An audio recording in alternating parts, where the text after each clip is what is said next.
Hello, listeners. This is Kat, and welcome back to Put Your Hands Up Podfics. This will be the continuation of Call Our Crimes a Work of Art. This will be Part 4, Chapters 7 and 8. Chapter 7. Izuku leaves Nezu's office feeling very good. He had gotten answers to plenty of his questions, and he had seen the glimmer of interest in Nezu's eyes when he had mentioned his idea. Hopefully it will work.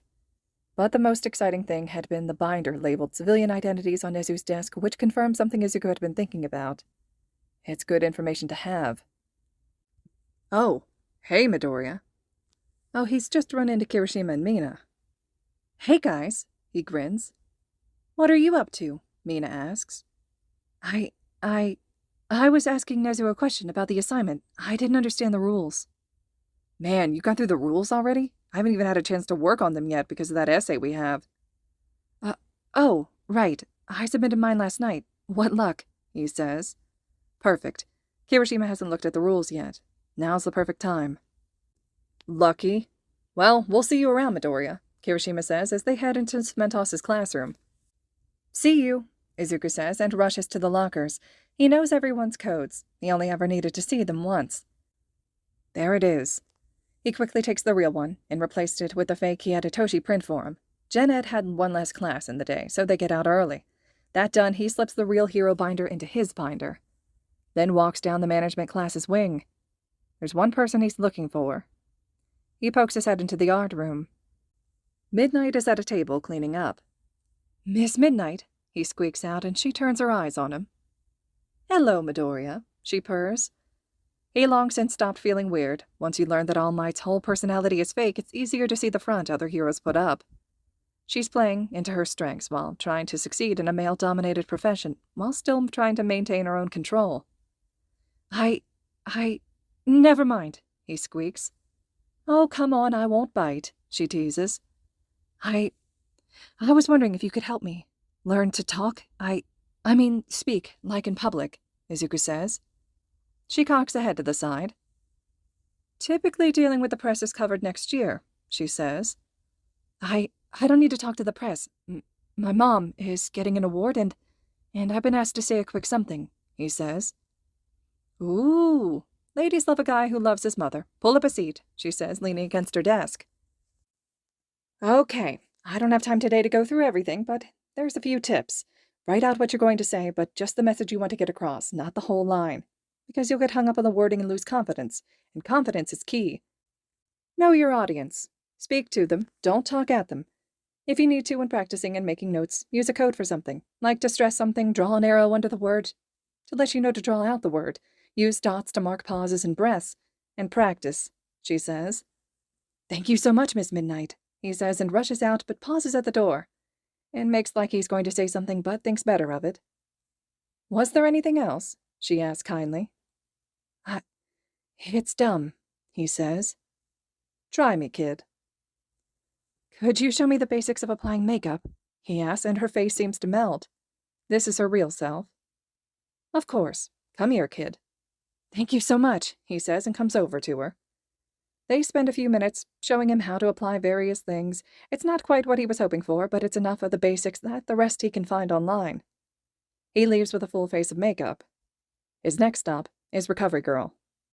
She's happy that finally a hero wants to learn field medicine and how to prevent injuries and things. Then his next visit is Snipe. He asks him about lessons in shooting. Snipe is immediately suspicious, but Izuku brings up how useful the gun and knowing how to use it would be, and that he needs a backup ranged attack in case he breaks an arm again, or a villain does. He agrees to give him some basic training. Good. Mr. Aizawa said he would also teach them, but that he prefers his capture weapon, and Mei has hers. And that's his last stop before heading to Mei's lab. But on his way, he texts All Might about having a quick talk after dinner, receiving confused agreement in response. It's not till he's there that he realizes that he did all that with a full face of makeup. Oh well, he got what he wanted done. Chapter 8. Shota has learned to expect a lot of bullshit from his students, but he's not expecting Midoriya to pull out markers and photos of Class 1B. Where the fuck did he even get those? All right, Monoma, give me the intel on Class 1B. Well, you can forget Tetsu.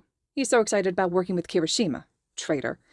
Anyway, I think he borrowed too. She's not a huge fan of 1A and some of their members, but being on the villain team in her eyes would be worse. Izuku nods and moves those pictures to a red square. When the fuck did he color code? Manga is hard. While I think you would prefer to be on the hero team, I think you are just charismatic enough to find a way around it, and clever enough to put his quirk to good use. Monoma then proceeds to detail what he knows of the quirk before Midoriya puts the student in a yellow box. Sen would be great to have. His quirk turns him into a drill, and not only is that useful for infiltration, but if we also get a Waze, they can work together nicely, to make tunnels in hidden places.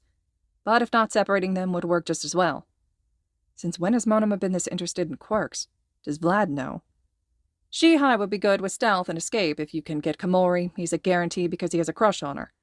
The problem is if they have to face each other on opposite teams, but Komori has the type of quirk that you would have a ton of fun with. What about your president? Kendo is nice, excellent at keeping people in line and a leader. I don't know if you can recruit her. Her internship was less than stellar from what I heard.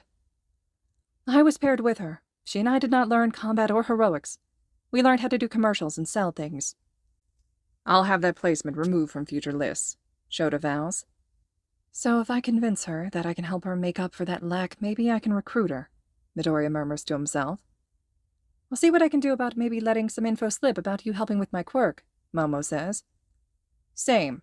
The shock of me complimenting 1A might be enough to get her interested, Monoma says. Shota wonders if he was replaced by Toga. No. Maybe. No. And so it continues, their leader going through each 1B student, separating them into a traffic light system. Then going a step further and separating them by how likely it is for them to be recruitable. Shota's impressed. He's even more impressed when the problem child starts working out a workout schedule for each person here, including him and Hisashi. He's pretty impressed.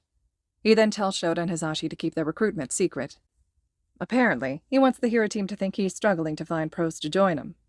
They're fine with it. After the team meeting, Shota heads back to his dorm with Hisashi. They eat dinner, prep food for tomorrow's lunch. They even do some grading. Shota hates grading. He lays awake for a while, Hisashi passed out next to him snoring softly, and pulls out a small piece of paper, folded and stained with age. He unfolds it carefully. He stares at familiar blue hair and a smile that is in all his dreams, and that haunts his nightmares. He stares at Oboro for a while, before saying softly, You would have adored Midoriya. He's just like you. Reminds me so much of you. It's whispered softly, before he folds the paper again and slides it back into its spot. Then, he finally settles down to sleep.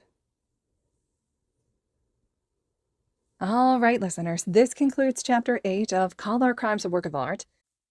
Chapter 9 will be up next. I hope you all are still enjoying this fic. I'm eager to hear everyone's thoughts and reactions to this so far. A little bit of a shorter chapter section this time.